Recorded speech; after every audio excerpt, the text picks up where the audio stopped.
Myslím to vážne, naozaj. Už musíte ísť spať. Ľachnúť.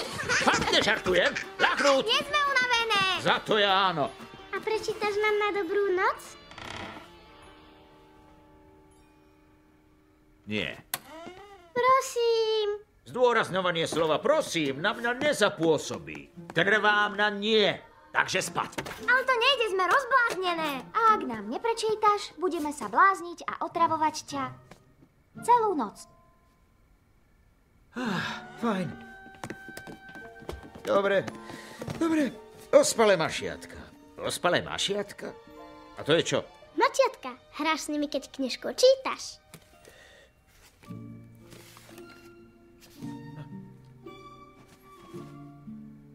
No dobre, nech to máme za sebou.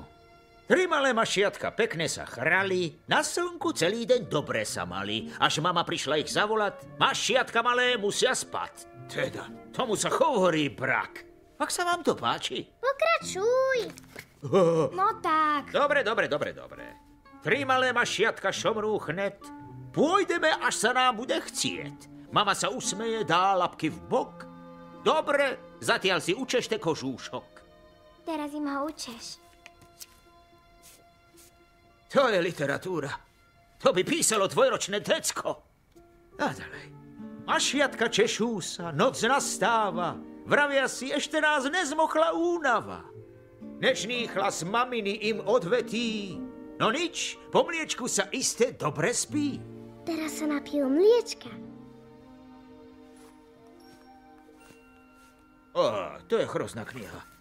To nemá konca kraja. 3 malé mašiatka mliečko už nemajú. Za mamou behajú a všetky sívajú. No.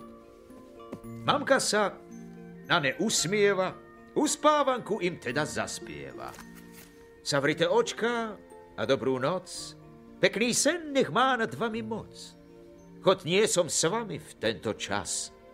Vy viete, že mama vždy ľúbi vás. Tak fajn, koniec, dobrú. Počkaj. Čo? A čo pusu na dobrú noc? Nie. Žiadne bosky a objatia. Že bosky. Nikdy nám nedá pusu, Agnes. Mám ho rada. Je milý. Ale desivý. Ako Santa.